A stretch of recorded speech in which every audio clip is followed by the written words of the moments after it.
How you all doing? So I feel better at home this week. Last week I was at Minds and Machines. That's our business conference in New York. I was the only one not wearing a suit. So this is better.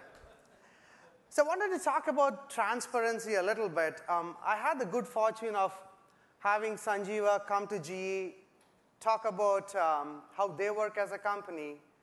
And one of the big things he talked about was transparency and how every email is visible to everyone. So good, he went back.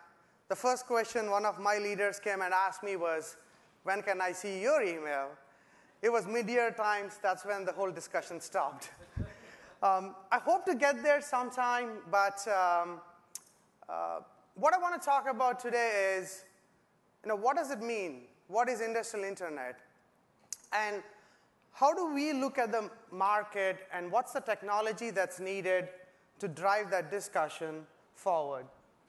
My role is to lead that engineering team that builds the platform that enables different businesses to build applications that can deliver the value to the customers. And it's not about the software, like Tim said. It's about services, predictive outcomes, and I'm going to stress on that a lot. How do you use the data and the analytics to drive the next revolution? So I always like to start with this quote, and Tim talked about this, the closed loop. And I want to quote Jeff here. Jeff Immelt is the CEO and chairman of GE. And when we look at industrial internet, it's about connecting the machines, the data from the machines, the data from the customers, put them in an environment so you could make some more decisions so that the machines can do their jobs better. So that's the closed loop, the same closed loop that Uber has or any of the consumer internet application companies have. That's what we are trying to create, the closed loop, machines, data, customer data, and push it back, the control to the machines. That's what we mean by industrial internet. The other key aspect of this is it needs a lot of transformation. Networks, humans, machines, processes, connectivity. All of these are going to make a big change in how the vision gets realized. So some of the key trends that we see. There's a chart at the bottom. If you look at it, 18th century, 19th century, industrial revolution, it got optimized, productivity increased because of all the automation. Next revolution, the internet revolution, the digital revolution, it changed our lives. It changed how we buy stuff. It changed how we find partners. And we look at going back to the industrial world as part of the next wave. How do you take all the data? How do you take all the automation?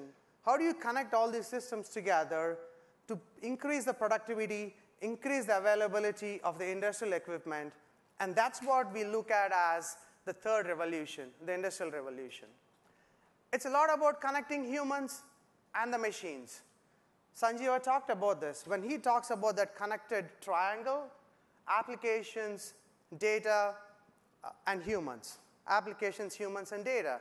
That's how we look at the industrial revolution. How do you connect these things together so that you can make better decisions, the machines can make better decisions based on the processes and the data that they're collecting?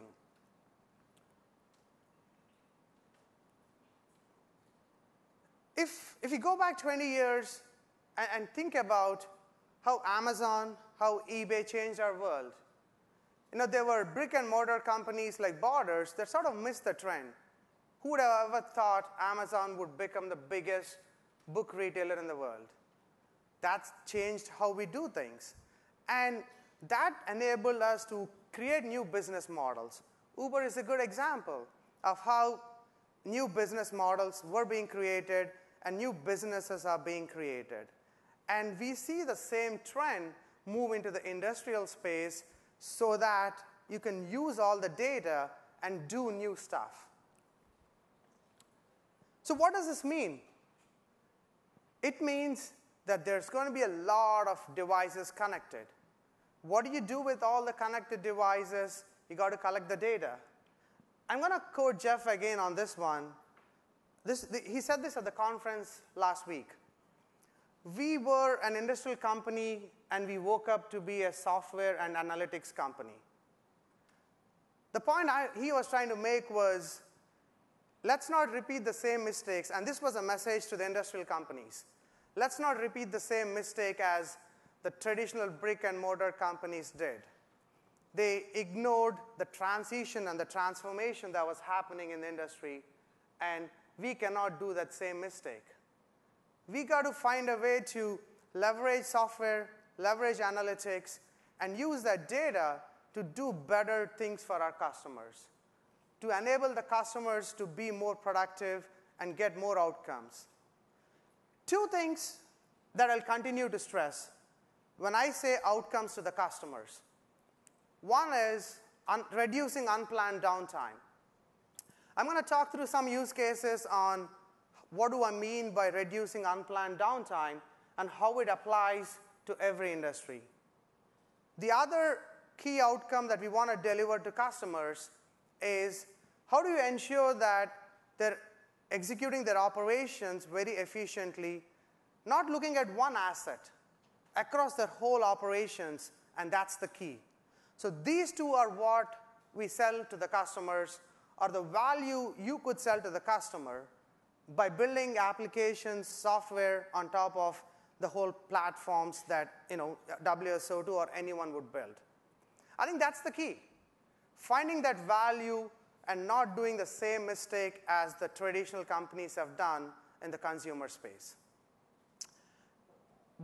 How you get that to do is you got to connect the brilliant machines to talk to the humans and use data and analytics to do something about it. And that's what's going to differentiate the companies which understand the value that can be derived versus the companies that continue to stay back and think of industrial assets as their bread and butter. We had a startup come and present to us, and they were sitting there. This is a startup from Silicon Valley, a bunch of four new grads with a physics major and a chemical engineering major. And they baffled us by some of the things they said. The physics of the machines is out there. It's published. How a rotating engine works is not changing that much. So the question is, how do you use how that machine is operating so that you could tell when the machine is going to go down? That was what they were saying. And they were trying to put us under pressure by saying that, because every industrial company is going to struggle with this. Some startup in the valley knows a better way of understanding how to use the data coming from the sensors and sell that as a value to the customer. The assets, if you look at industrial assets, you don't change them like your phones. You don't change them every 2 years, or in my case, every month or so when I drop it. They change every 40 years. So the key is, how do you keep them there, but add value on top of the machines, make them intelligent so that you can sell the value on top of it? Quick example that I can talk about is we have a software solution called WinBets.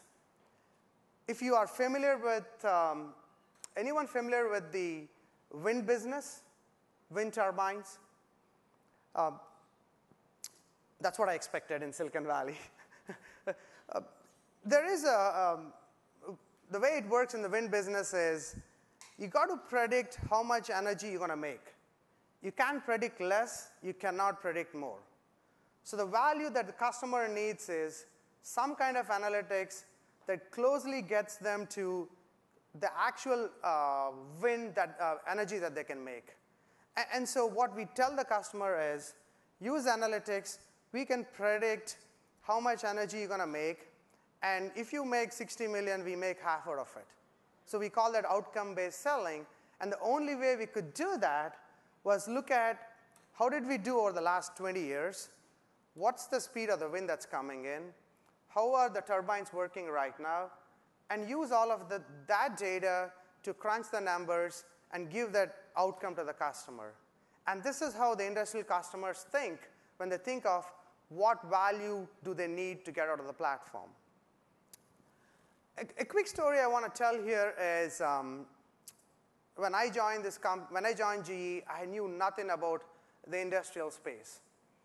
Now, one thing I would recommend is when you think of the IoT space and the industrial internet space, you got to go visit a shop floor. I visited a remanufacturing facility where they take existing locomotive engines, take them apart every 10 years or 20 years or so, clean them, wash them, and make them again. And so we went there, visited the shop, visited the manufacturing facility, and we were trying to tell them how software will change the world. And here I was with my fancy iPad app knowing that the technicians spend a lot of time, end of the day, entering numbers, like how much time did they spend at each of the sections in the manufacturing facility. And the plant manager was giving me a sly smile. I was like, what the heck is he trying to tell me? The iPad app is not fancy enough or what? And so he didn't tell me anything. So he took me on a tour of the shop floor, and I know why he was smiling. If you've been on a shop floor, you'll recognize that all the technicians wear like thick gloves, completely soiled, and they can't operate a touchscreen. And I think the key of industrial internet and the new wave is understanding industrial experiences. And one lesson I learned from that day was the technician quickly asked me, having grown up in a Connect world, why didn't you give me something where I don't need to touch anything? I can do some of my finger movements so I can say, I've spent 20 minutes doing this particular task. That was the key trigger for me where the industrial experiences are going to differentiate the industrial internet. It's not just about humans as in a technician, a trader sitting at a desk. It's about the operating environments they work in and building software applications that enable that.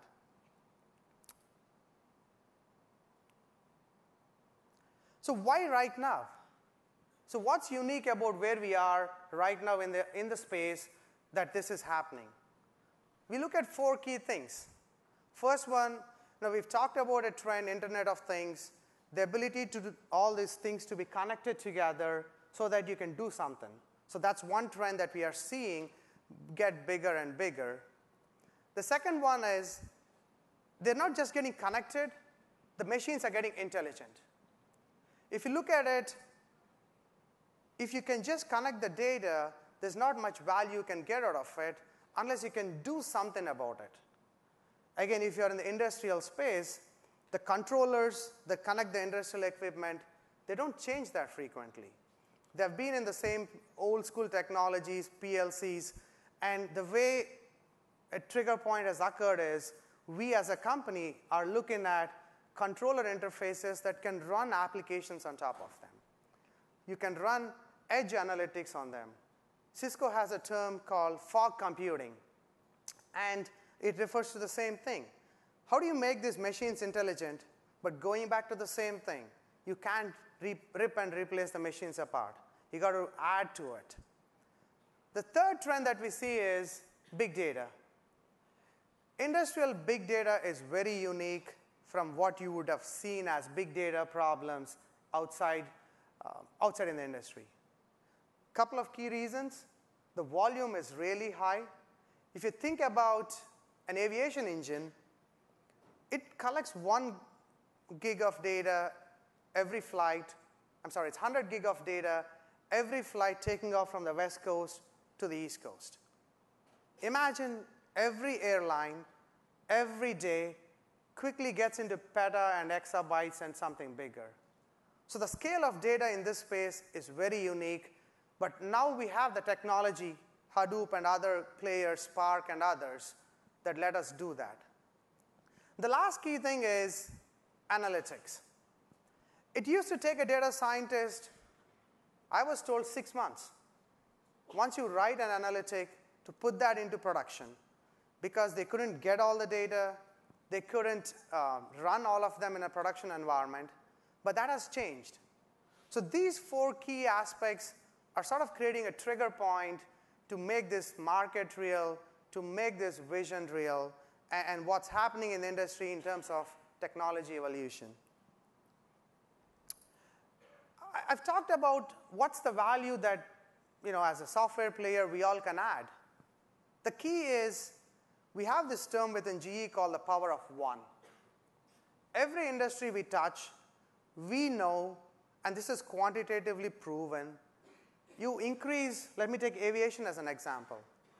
1% increase in fuel efficiency is $2 billion of production revenue, extra revenue for the airline company. If you take oil and gas, if you reduce the capital expenses by 1%, it's a $6 billion revenue every year. Every industry, there are examples like this. If you look at the numbers out here, they are the big industrial assets. Some of them are as big as this room. If you think of a deep sea oil rig, one equipment is as big as this. And they have a funny name for one of it. It's called a Christmas tree. It actually looks like a Christmas tree, but it's as big as this room. So where does this $50 billion connected assets come from? Each of this big asset has tens and thousands of sensors. But the point I'm trying to make is, when we look at how do we enable the customers better, it's about this. How do you create productivity? How do you create services on top of industrial equipment to get them the value? One, make their assets work better. Two, how do you enable operational efficiencies across the whole operations? I've touched upon aviation. Let me just dig deeper on that a little bit. We all hate sitting in a plane and being told equipment doesn't work, so we got to go back, or someone has to come fix it. You would think, right? Why can't they have someone fix it before the plane landed? A few problems. The system that communicates while the plane is flying is called ACARS.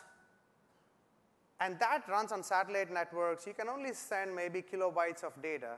So think of all the data that's being collected on the sensors in a plane, in flight.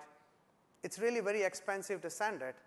What we are trying to do is, how do you create networking environments where you could send the right data, so before the plane lands, you could run analytics based on the real-time data, based on the historical data, find a technician, find that the part might fail, send the technician, fix it while the plane is being boarded and loaded and unloaded.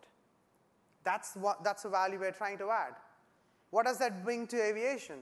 Better customer experience, unplanned downtime reduction, and they get more revenue out of it. I'm going to skip this one. Healthcare.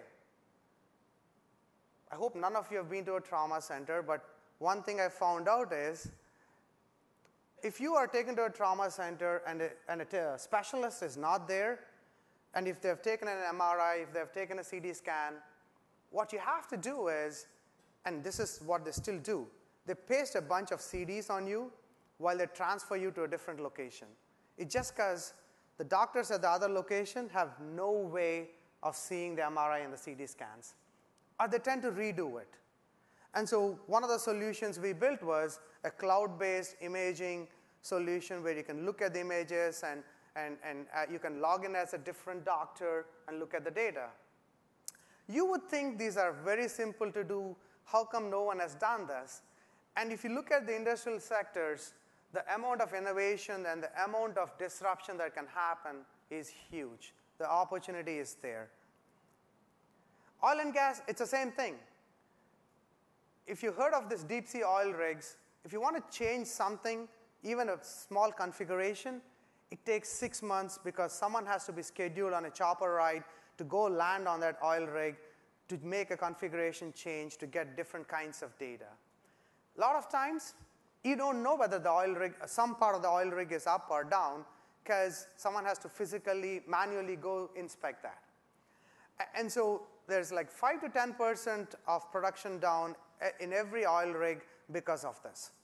The other part of it is there's no value coming from the data because connectivity is again a problem. So what does that give an oil and gas customer? You can sell them more outcomes based on the fact that you're reducing the downtime, you're increasing their production because you can predict that the machine might fail. A 1% increase in a locomotive's average speed in a day, which is probably around 40 miles an hour today, increases CSX revenue by 200 million. So they do around 40 miles per hour on average. If you increase it to 41, it increases the revenue by 200 million. Why is it so low, given that their average speed could be 80? They spend a lot of time in the shops because they're going through unplanned downtime or the system, some part breaks, which you could not predict.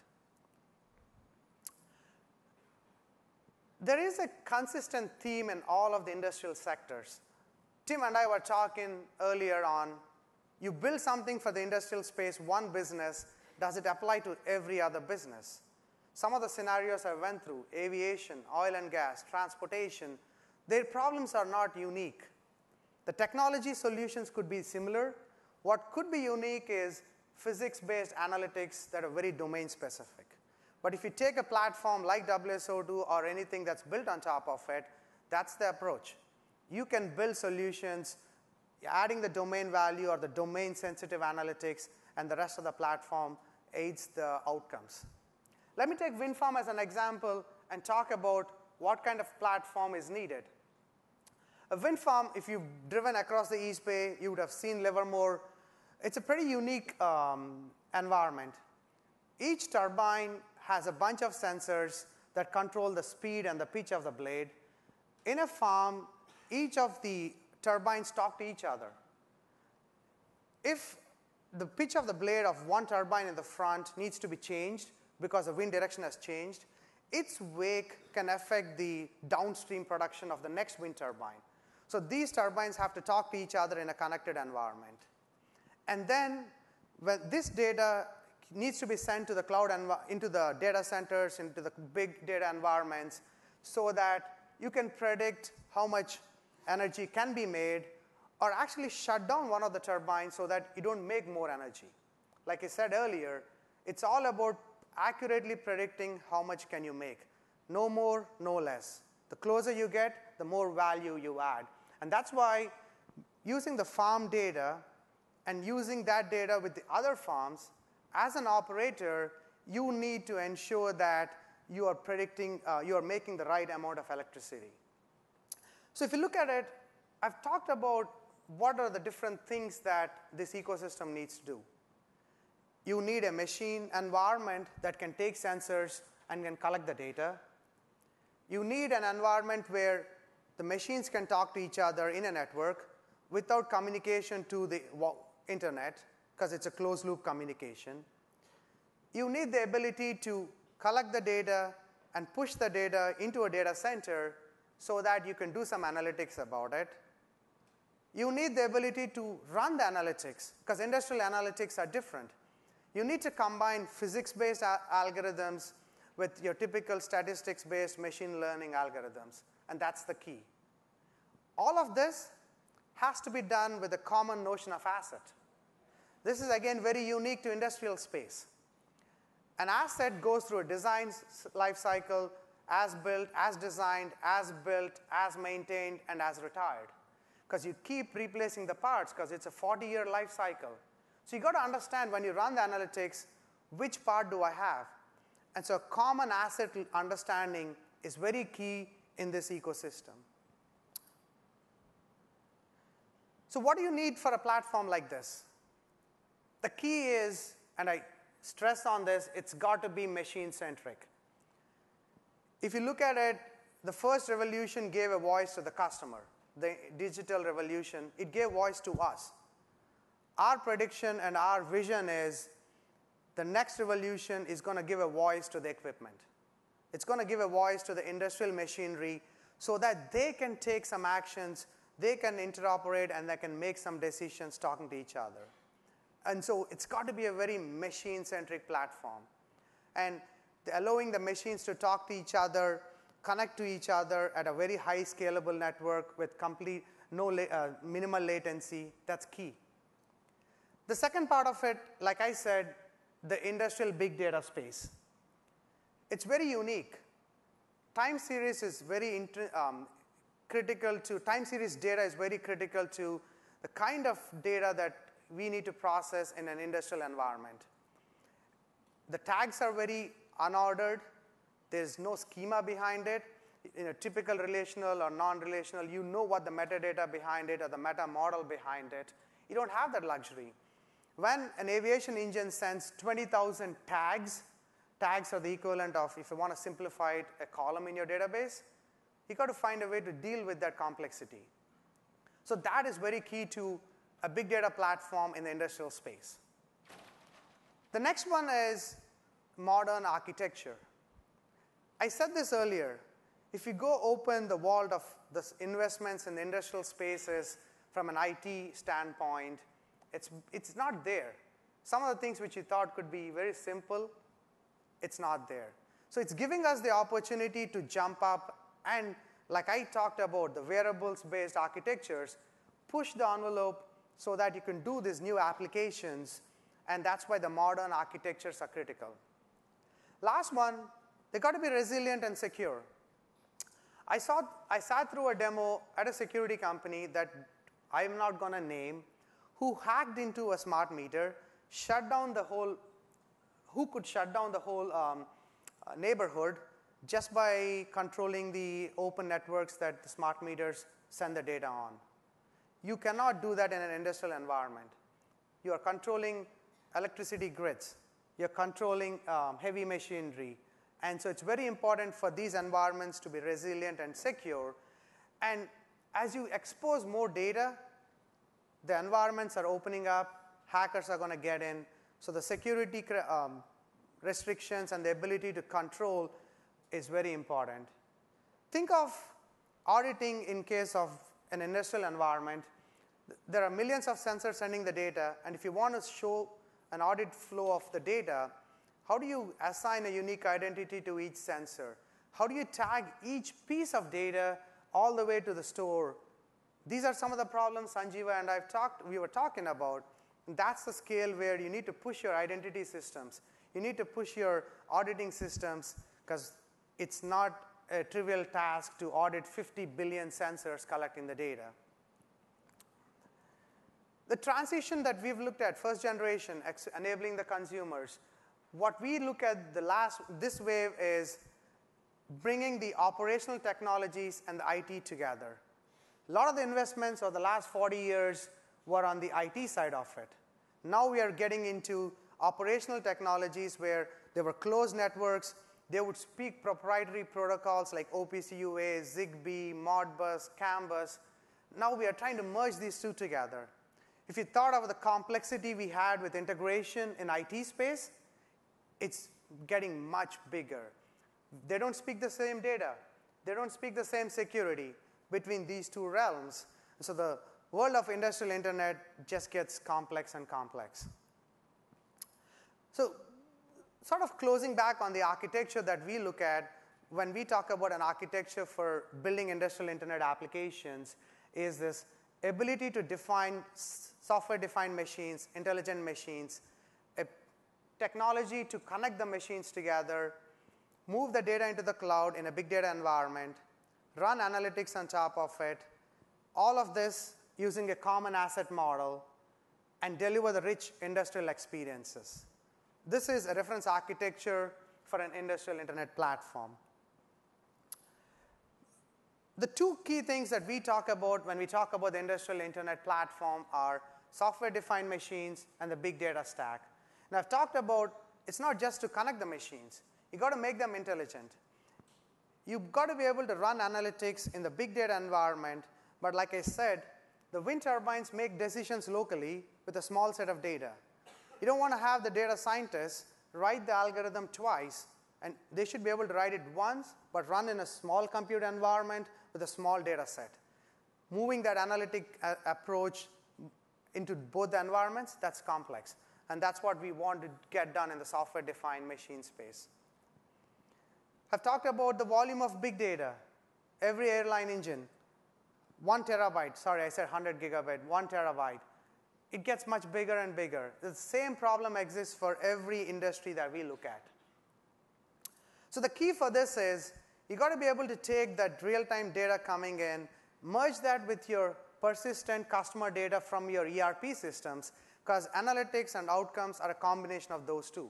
You need to know how the machine is doing at that point, but you need to understand how we did 10 years back or last year or 1 day back.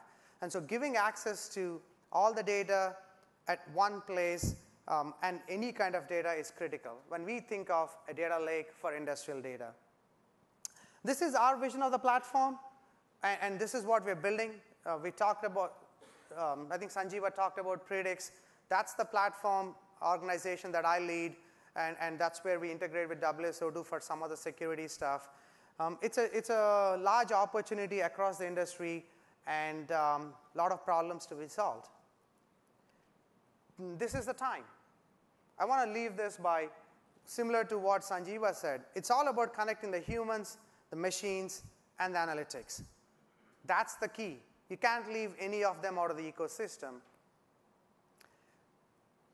Last one, there is a consortium that GE led, but there are 100 people in that organization consortium right now. Anyone interested? And it goes back to any new technology space needs standardization, needs openness, needs interoperability, and that's what this consortium is trying to do. So 4 things I want you to take today. When you think about industrial internet, securing and connecting the assets in a secure fashion, industrial big data, analytics and data science, and mobile and human-rich industrial experiences. That's what's going to make this vision a reality and deliver those outcomes to the customers. Stop thinking of just software. Industrial space is all about outcomes. It's all about predictive maintenance, unplanned downtime, and that's the value that industrial customers understand. Thank you.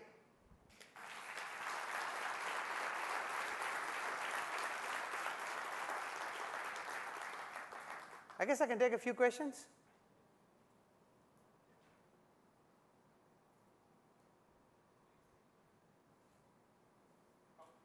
Go ahead.